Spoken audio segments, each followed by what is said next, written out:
Assalamualaikum warahmatullahi wabarakatuh. Kembali lagi di channel saya DNKW.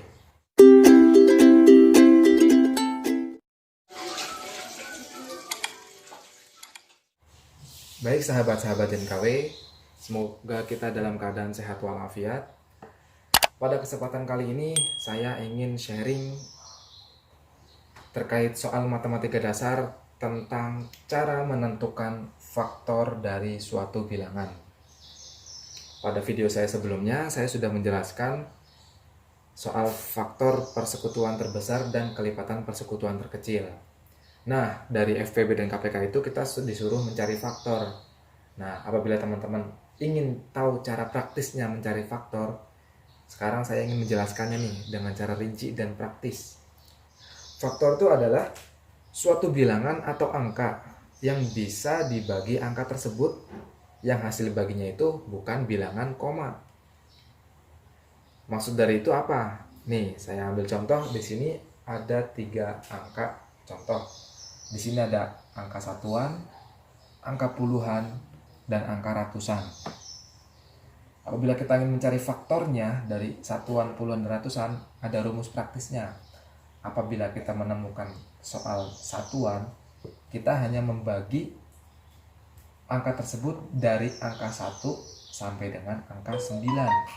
Karena satuan mentoknya di angka 9.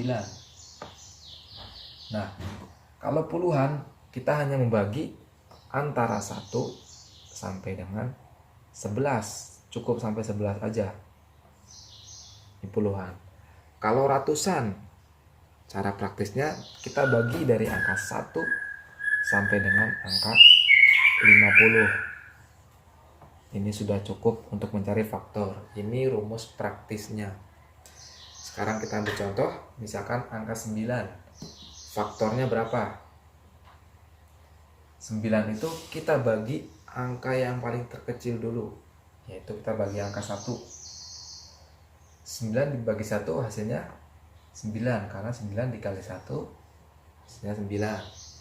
9 dibagi 2 nggak bisa karena hasilnya koma. 9 dibagi 3 adalah 3, karena 3 dikali 3 hasilnya 9. 9 dibagi 4 nggak bisa, hasilnya koma. 9 dibagi 5 nggak bisa, hasilnya juga koma.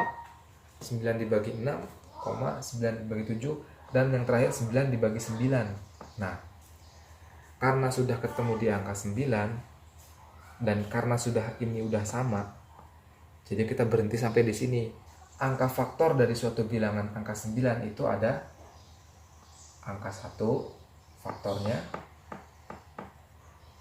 angka 1, angka 3, dan angka 9. Di sini 3 sama, jadi nggak perlu ditulis lagi. Jadi faktor dari angka 9 itu adalah 1, 3, dan 9. Ini faktornya. Kita masuk contoh di yang kedua, yaitu di puluhan. Kita hanya bagi antara 1 sampai dengan 11. Misalkan 20. 20 dibagi 1 hasilnya 20, karena 1 dikali 20 20. 20 dibagi 2 adalah 10, karena 2 kali 10 adalah 20.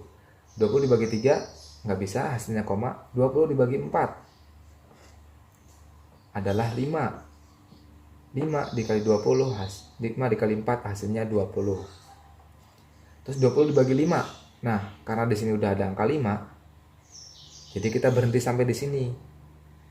Ini harus berurutan 1, 2, 4, 5, 10, 20. Nggak bisa nggak berurut. Kita harus berurut. Kita bentuk angka U berurutan. Nah, apabila sudah selesai kita mencari pembagiannya sampai angka 5, tinggal kita tulis faktornya dari bilangan angka 20. Faktornya itu adalah 1, 2, 4, 5, 10, dan 20.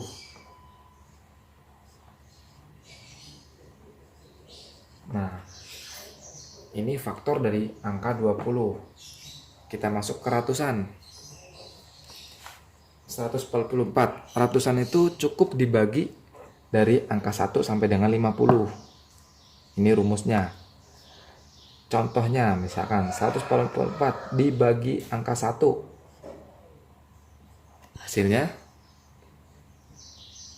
144 dibagi 2 hasilnya 72 dibagi 3 hasilnya 48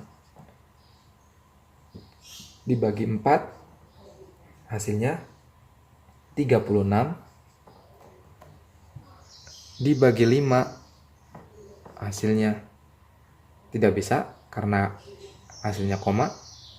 Lalu dibagi 6 hasilnya 24 dibagi 7 nggak bisa, hasilnya koma. Dibagi 8 18 hasilnya. Dibagi 9 adalah 16 dibagi 10 hasilnya koma. Dibagi 11 hasilnya koma. Dibagi 12 hasilnya 12. Nah, apabila sudah menemukan angka terakhir sama, kita berhenti sampai di sini.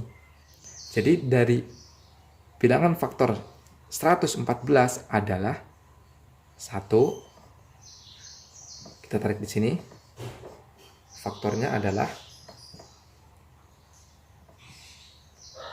1, 2, 3, 4, 6, 8, 9, dan 12. Ini faktor dari angka 114. Nah, sampai sini teman-teman paham kan? Cara mencari faktor ada rumus praktisnya. Apabila satuan, kita hanya mencari pembagian dari angka 1 sampai dengan 9. Apabila puluhan, kita hanya mencari pembagian dari angka 1 sampai dengan 11. Apabila ratusan,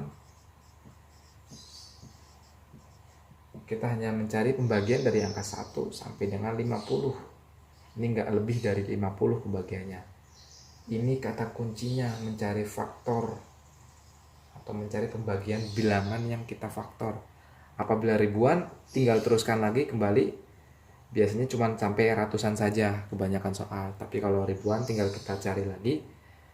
Mudah-mudahan teman-teman bisa mencarinya dengan cepat.